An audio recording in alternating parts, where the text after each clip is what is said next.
Bitter criticism.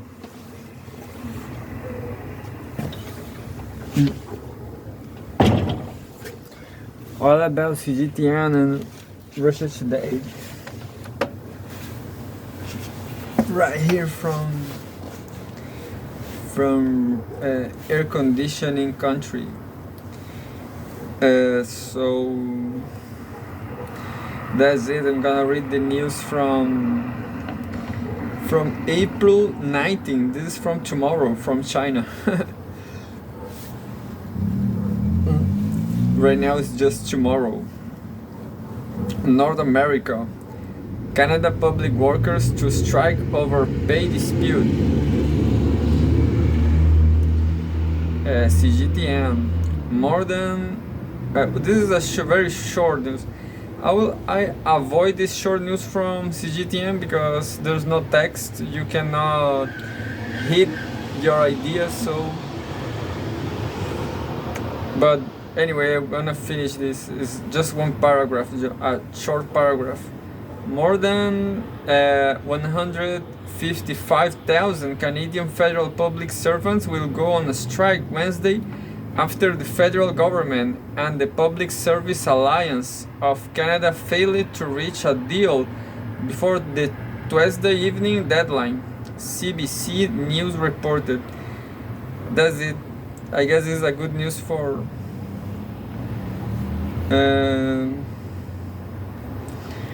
and we have another headline here, another like this junior doctors in England begin 4-day strike over pay.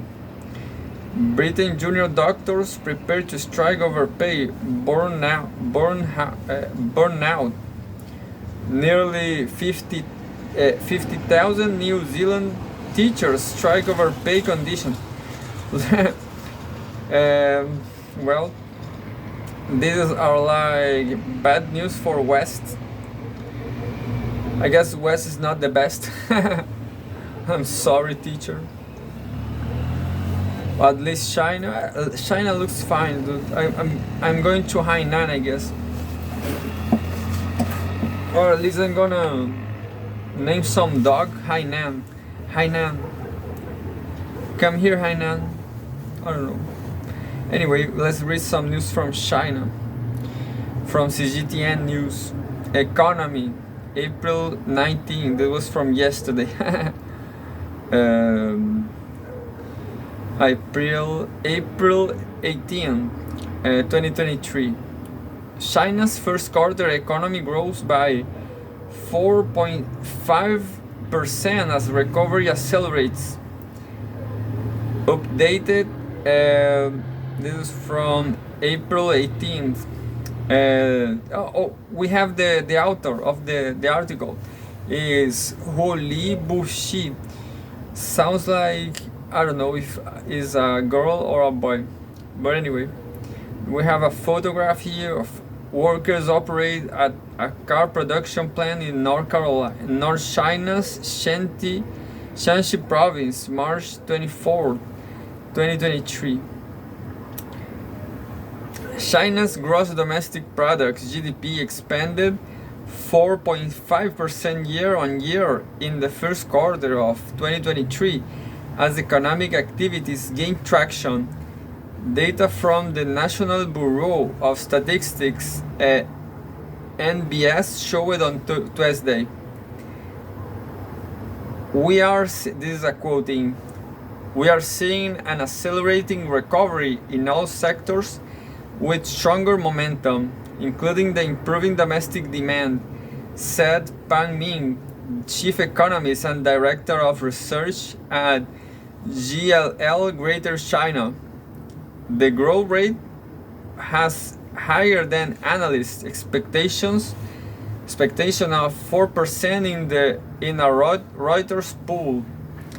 The market's expectation has significantly improved since the start of the year, said Fu Linghui, spokesperson of the NBS. He added that the economy's growth rate is in the second quarter is expected to accelerate significantly compared to the first quarter because of the low comparison base in the same period last year. Going forward, Peng cautioned that policy support and targeted easing are still needed to secure sustainable growth amid external uncertainties.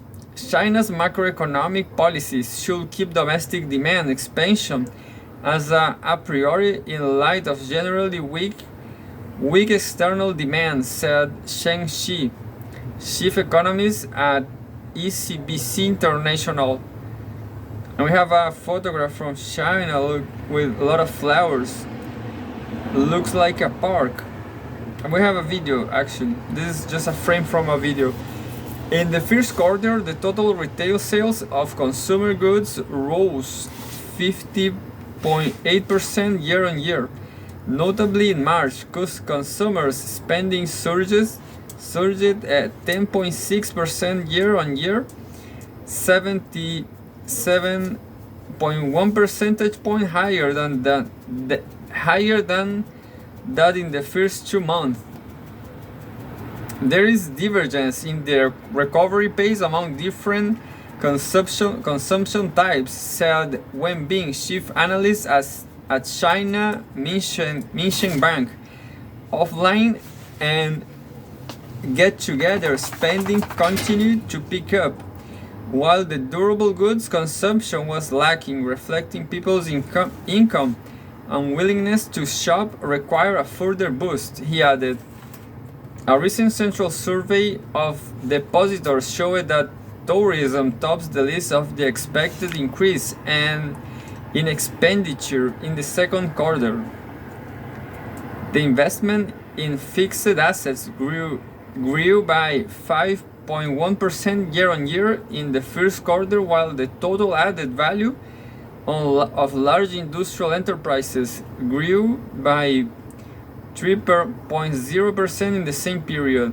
China has set a GDP growth target of around 5% of this year. Local governments around the country are gearing up support for the economy, including optimizing the business environment, stabilizing employment, and promoting consumption. Sounds great. I guess it's gonna work. I don't know.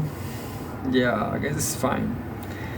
Gonna read a lot of CGTN news, one after other. World, April 9th. This is from today. U.S. spied on UN Secretary General, leaks revealed. CGTN. The United Nations Secretary General Antonio Guterres. And we have a photograph from here. He's like Chinese. Actually, he looks like Asian. The U.S. eavesdropped on conversation on the United Nations Secretary General Antonio Guterres and other UN officials, according to a report by the Washington Post, citing leaked classified intelligence documents the newspaper obtained. Guterres expressed to UN officials and world leaders his outrage over being denied an opportunity to visit Ethiopia's war-torn Tigray region. The Post said in a Monday report, citing 4 documents, 2 of them previously unreported. Guterres, according to one dated February 17 and seen by the Post, wanted to confront Ethiopian UN Representative Tay Atske Selasia Ambe at the country's foreign minister. The Meke Nekonen sent Guterres a letter rejecting his planned visit to Tigray amid peace negotiations. Another document obtained by the Post revealed that Guterres was not happy about having to travel to Kiev to meet Ukrainian President Volodymyr Zelensky in early March, While the document didn't provide a reason for the Secretary General unwillingness, the Post cited a UN diplomat as saying weeks of tiring international travels on commercial flights was the cause. The trove of leaked classified documents numbering hundreds of pages and resulting in the arrest of a US Air National Guardsman on charges of disclosing classified national defense information without authorization has seen the US scramble to assess the damage and restrict access to classified information for certain employees at the Department of Defense. Other documents recently reported by US media showed the US has also been spying on allies such as South Korea, Israel, and Ukraine. Asked by Xinhua at the Brookings Institution event on Monday to comment on allegations of US spying efforts and on how Washington should soothe the concerns expressed by its allies, Democratic House Representative Abigail Spanberger refused to comment on anything specifically that was leaked. The Congresswoman, who prior to becoming a lawmaker worked as an operation officer at the Central Intelligence Agency, praises the US administration's commitment to safeguarding the information that we collect and our commitment to safeguarding the information US allies collect and provide to us. Source Xinhua News Agency. I guess it's fine. I guess so. US is spying South Korea, Israel, and Ukraine. I guess those people love to be spied. Because non-South Korea, non-Israeli or Ukraine people care about that. They just love the US. So there's no problem, no real problem, I guess. Anyway, Health from CGTN. Who warns COVID-19 pandemic still volatile? CGTN. The World Health Organization (WHO) on Thursday warned the COVID pandemic was still volatile, saying there could be further trouble before the virus settles into a predictable pattern. In spite of much reduced testing, the WHO said more than 23,000 deaths and 3 million new cases were reported during the past 28 days. Michael Ryan, executive director of WHO's Health Emergencies Program, said a lot of people are still getting sick or dying, though the numbers are decreasing. We don't turn off a pandemic switch, but are much more likely to see a bumpy road to a more predictable pattern, said Ryan, adding that the virus will not be eliminated and will instead, like influenza, still cause significant respiratory disease in vulnerable people. The experts said their quarterly meeting on the COVID-19 pandemic in May will decide whether it remains a public health emergency or international concern. That's interesting because here in Southeast Korea,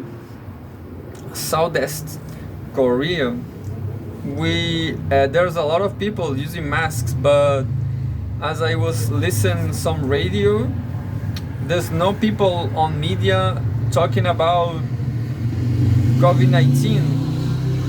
It's like there's no more pandemic, but people still using masks.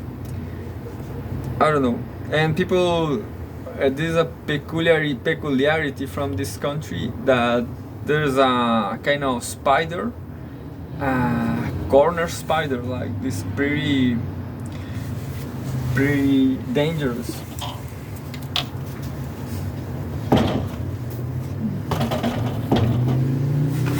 But anyway, I'm gonna read all the news I can from CGTN. Sports. April 19, and 100-day countdown to FIS World University Games in Chengdu, CGTN, and we have a beautiful stadium, an aerial view of the stadium of the FIS World University Games in Chengdu, China. China's State Council Information Office held a press conference on Wednesday on the preparations for the FIS World University Games, marking the 100-day countdown to the event in Chengdu, Southwest China's Sichuan province. Well, I guess I don't care. It's not a large news, it's a long news, but it's fine. I'm gonna read another news from North America. Utah governor issues state of emergency due to flood risks. CGTN. Utah Governor Spencer Cox has issued a state of emergency due to the flooding and flood risks in the state, according to a statement on Tuesday. With record snowfall and rapidly warming spring temperatures, we've got to take action to protect our state from the avalanches, landslides, mudslides, rock slides, and floods that will inevitably occur in the coming month, the governor tweeted. Yeah, this was not a relevant news. Very short and irrelevant. And we have another from Nicaragua, it doesn't matter neither. Nicaragua withdraws approval of EU ambassador to country. Withdraw approval. Nicaragua has withdrawn its approval of the European nation's ambassador to the country, the Central American nation's foreign ministry said after the EU issued a statement calling for a return to the rule of law in Nicaragua. In a statement, Nicaragua's foreign ministry said the decision was due to the bloc's interventionist, daring, and insolent position on the Central American nation. This was the best news I read so far today, because Nicaragua is a sovereign country, you know. It's just like Venezuela. They have a lot of problems, but they are better than Africa, I guess. They are better than Afghanistan, I guess. Even Afghanistan is better than Afghanistan 3 years ago, isn't it? We're gonna read some awkward news from politics. Chinese vice presidents China, Uruguay should back each other's modernization. About Uruguay, pretty small country actually. And we have a photo from Chinese vice president Han Shen from the right, shakes hands with Francisco Bustillo Bonazo, foreign ministry of Uruguay in Beijing, China. And we have a long news. It's a medium news size. Chinese Vice President Han Shen said on Tuesday that China and Uruguay should support each other in exploring their path of modernization and jointly moves toward prosperity. Han made the remarks when he met with Francisco Bustillo Bonazo, the visiting foreign minister of Uruguay in Beijing. China-Uruguay relations under the strategic guidance of the two heads of state have shown a sound of momentum of development over recent years, Han said. He added the two countries should take the 35th anniversary of the bilateral ties as an opportunity to deepen political mutual trust, promote practical cooperation, strengthen people-to-people exchanges, and enhance strategic coordination so that the China-Uruguay strategic partnership will be further promoted. China is ready to share development opportunities with Uruguay, support each other in independently exploring the path of modernization and jointly move towards prosperity, Han said. For his part, Bustillo said although the two countries are far apart geographically, their relations have continued to develop and the bilateral cooperation remains steady. Uruguay firmly adheres to the One China principle and look forward to strengthening cooperation with China in various fields for a better future of the two countries and two peoples, Bustillo added. Bustillo also held talks with his Chinese counterpart, Qin Gan, on Tuesday, with input from Xinhua. Yeah, maybe this was a boring news because this is supposed to be like that always, isn't it? So there's no news there. Well, we have I guess we have more from de-dollarization economy. This I don't know, I don't remember if I just read this from April 6th and from 2023. What is driving the de-dollarization train to full speed? I guess I read this. The US dollar has dominated global trade and capital flows for nearly 8 decades. Yeah, I did read this.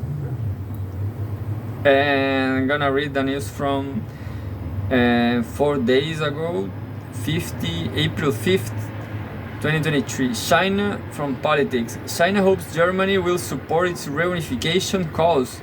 Wang Yi. And we have this. I think this German woman is so beautiful. His name is Annalena Baerbock, but she's green. It's like from the CIA. So this photograph, this story is pretty interesting because we have CIA agent in China. The photo is Wang Yi, director of the Office of Foreign Affairs Commission of the Communist Party of China (CPC) Central Committee, meets with German Foreign Minister Annalena Baerbock in Beijing, April 5th.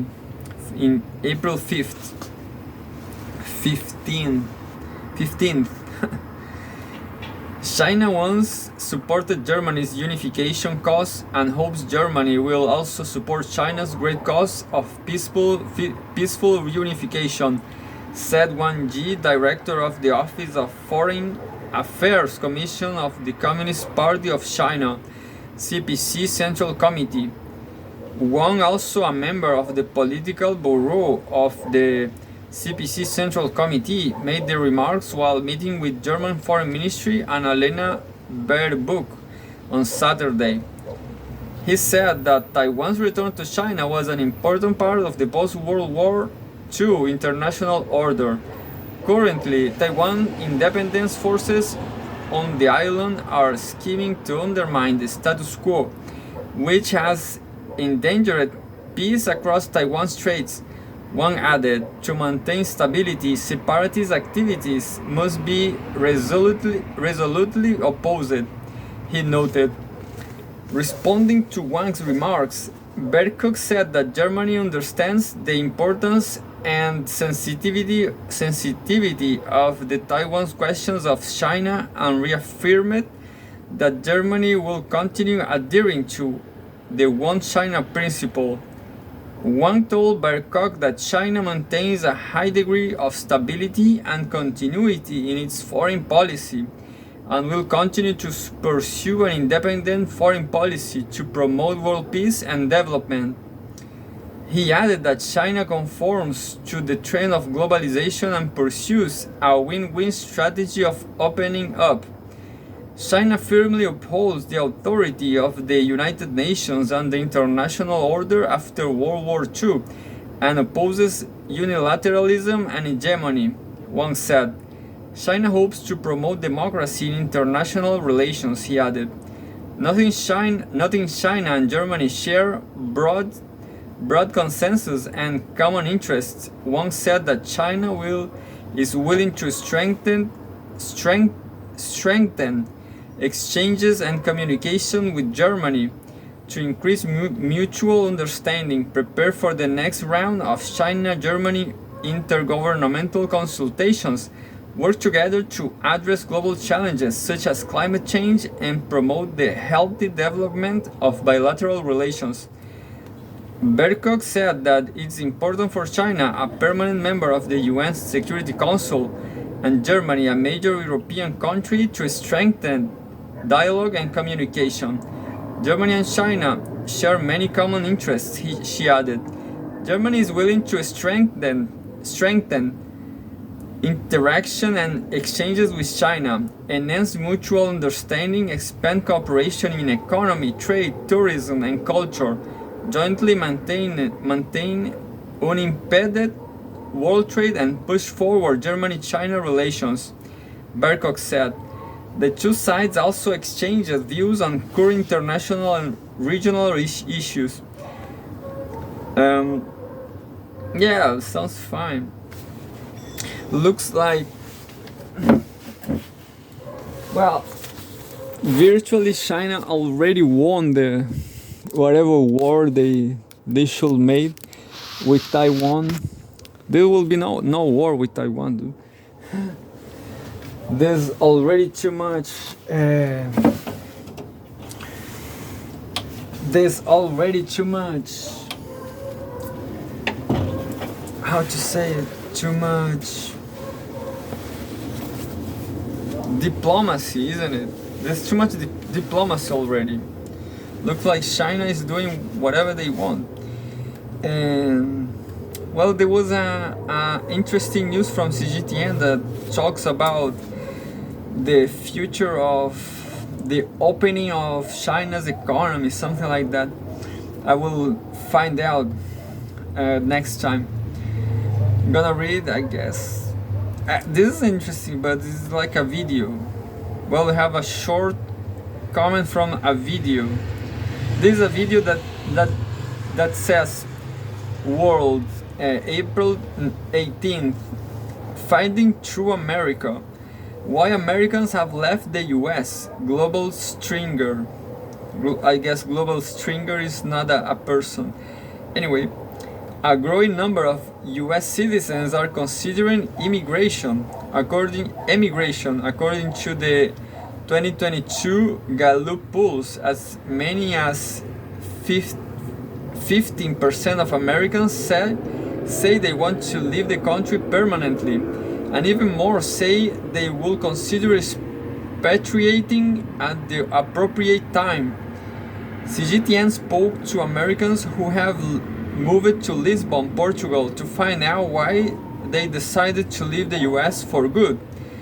From the rise of a violent far right to the daily experience of gun violence, they found it increasingly difficult to feel at ease in their daily lives, having lived in a culture of fear for so long. One interviewee said it even took her a while to get used to moving for a safe environment. Yeah, well, this is a video of 6 minutes that you can, and you know, I kinda specialist in this immigration subject that I was some long ago. I was watching videos in English just to get familiar with the language, and I saw this video about Finland. There was I don't remember the name of this guy, this YouTuber, this American YouTuber who moved to Finland. And well, he says that the US, he talked about the American dream, and he said that Finland was the American dream for him, and that's it. And he talked a little bit about Finland, but this was a guy who worked for American Airlines, I guess, something like that. And then he moved to Finland to work as a movie maker, like, I don't know, a producer. And that's it. And he's fine. He was fine in Finland, but who knows if migrating to Finland right now is gonna be a good thing because of war. Anyway, let's keep reading news. I'm gonna read another news from CGTN. I almost read all of them. Taiwan journalist travels mainland to gather stories of exchange bonds. This is from Sheng Hibiding. This is the journalist Sheng Hibiding. And we have a video and a pretty long text that says Taiwan compatriot Shang Haisen Pong has a decades-long history of working for Taiwan media outlets on the Chinese mainland. Now he runs an online media channel aimed at sharing stories about the mainland and promotes closer ties across the Taiwan Straits. The 53 years old recently began talking his coverage across the mainland and just visited the island province of Hainan, where the geographical features resemble those in Taiwan. Yeah, Hainan, Taiwan. I love Hainan because it's tropical. It's even more tropical than Taiwan. Well, I'm gonna keep reading. This is my first time reporting in Hainan, and I expect a lot because I believe that in the post-epidemic time, everything is waiting for new opportunities. This is the same with our media and with everywhere else. So I am expecting a lot from my trips, he said. Shang said he was drawn to Hainan because the province set a goal to establish independent customs operations by 2025. The province set a goal to establish independent customs operations. Customs operations. I don't know what's that. What that it is. What is that? Independent custom operations. Anyway, if that happens, the important duties will be reduced. It will be a very good opportunity for many businesses. For example, the wine industry, he said. I heard that many Taiwan businessmen in the sector will establish companies here because the travel market, especially the international market, will be boosted, and that is relevant to customer products like whiskey, he said. You know, sounds like a tropical land.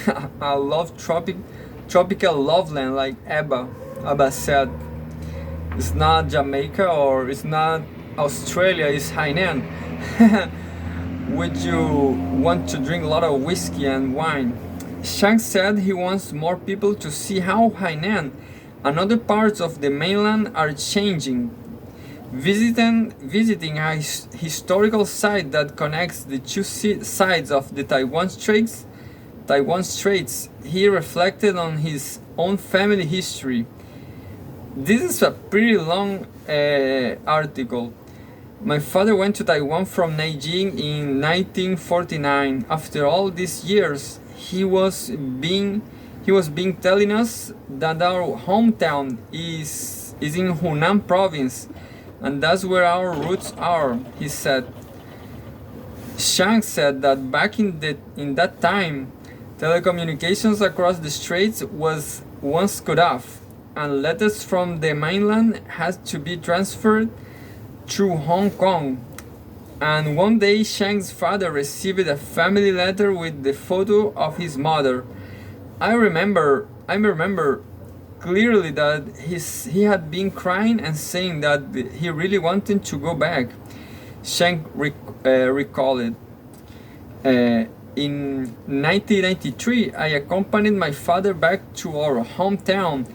He knelt down before entering the village where he was brought up and walked on his knees to home and the tombs of my grandparents, I will never forget that moment, Shang said. Shang said he's heard similar stories during his recent visit to Shaanxi province in northern China. He said that he believes there needs to be peace across the Taiwan Straits, and that the tragedies of the past should not be repeated.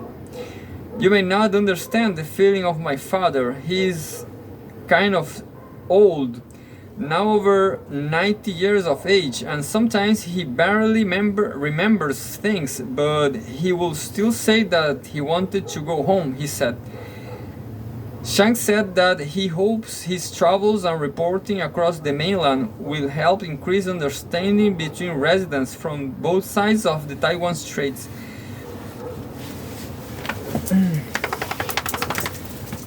The only thing I guess is that Hainan is not from the very Taiwan Strait. It's more like south.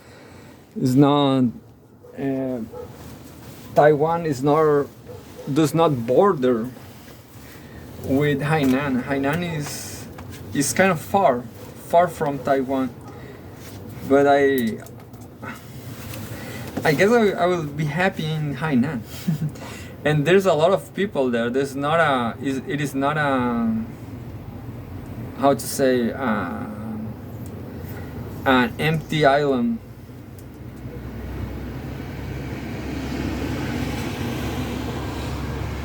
And we have, I guess, a political.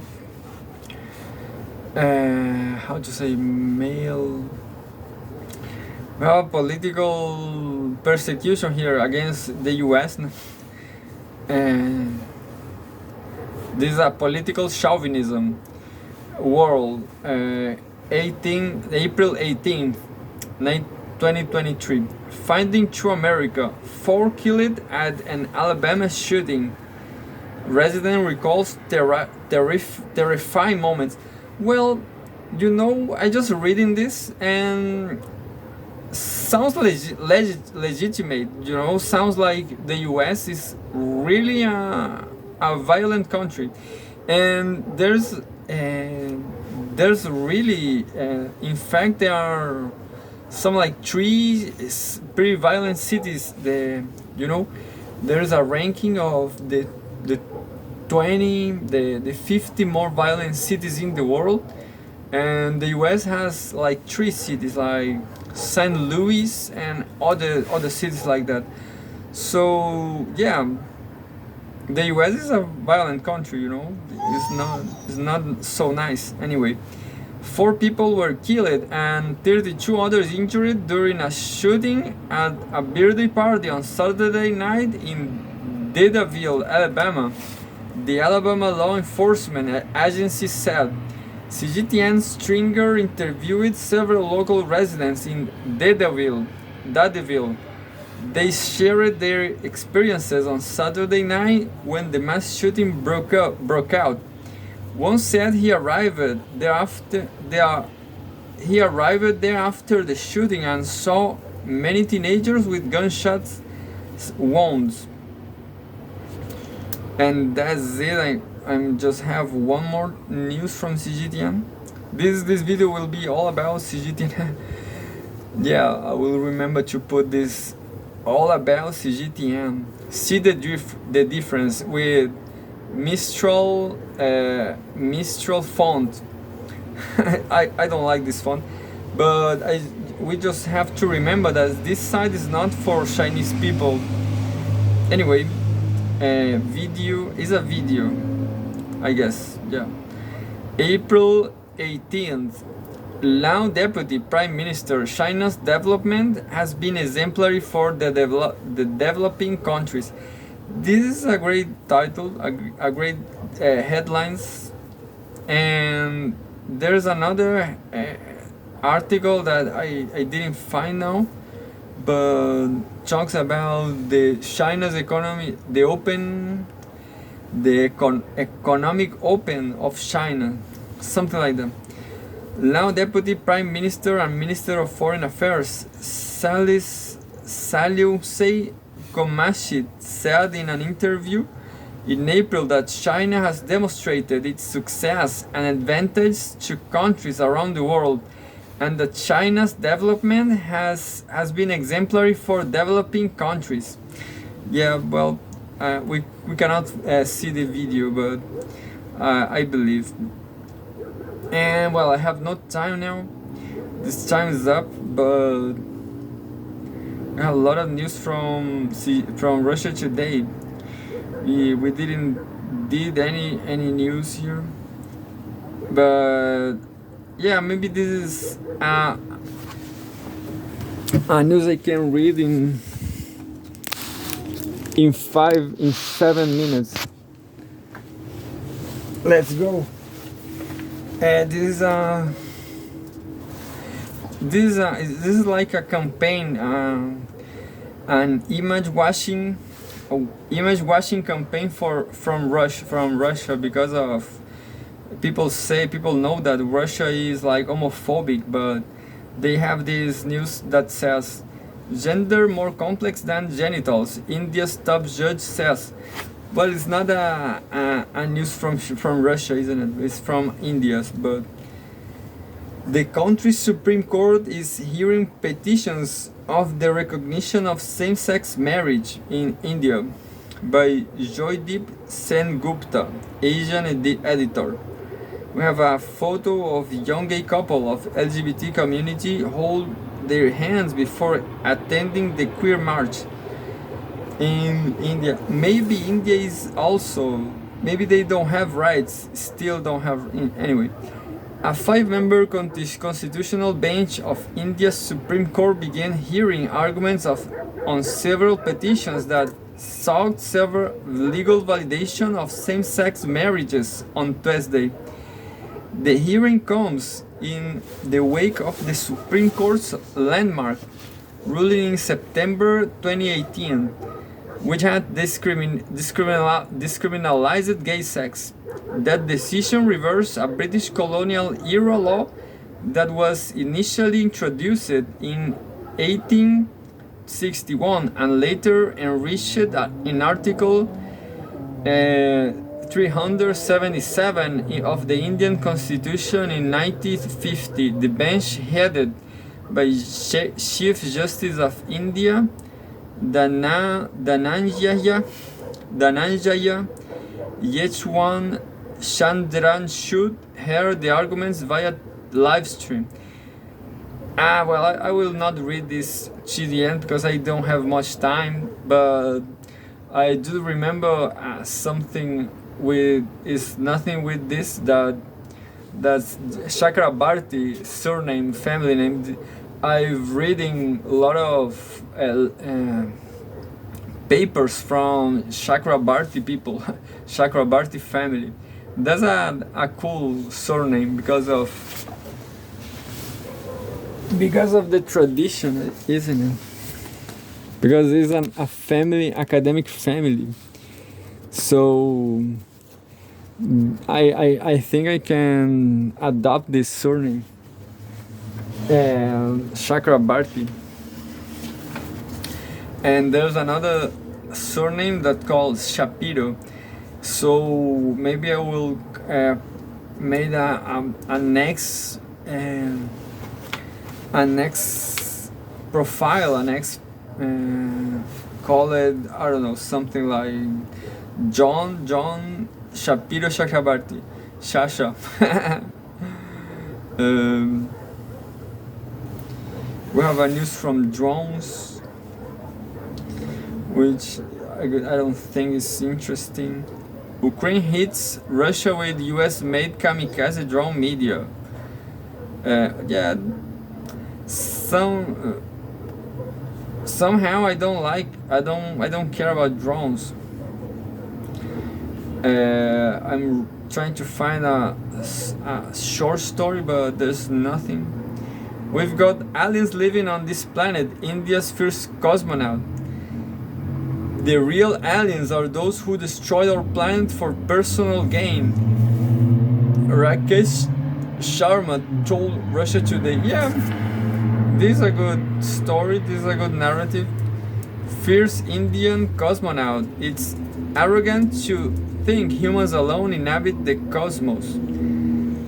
It's like he have like a climate analyst, activist, climate activist. Fox News settles election fraud case. I did hear something about this. Well, there's no short news.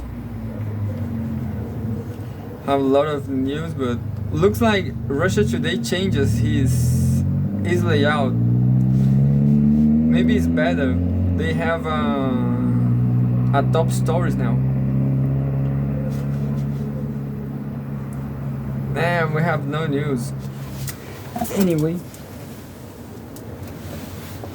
So, this show is over. It's not a show.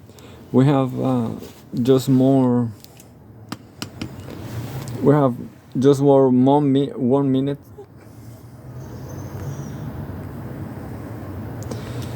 Just to find out that nothing's happening in the city.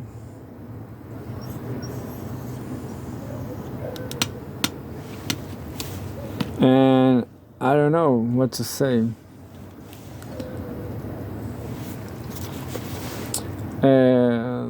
Maybe Russia Today, it is well, you know what I'm gonna do next time? I'm gonna search about Leon Trotsky on Russia Today search, and I will try to find something.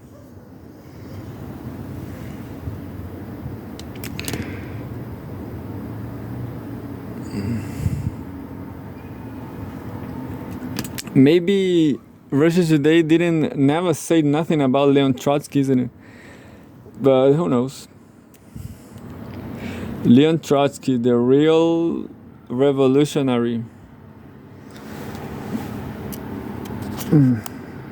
The real anti-imperialist.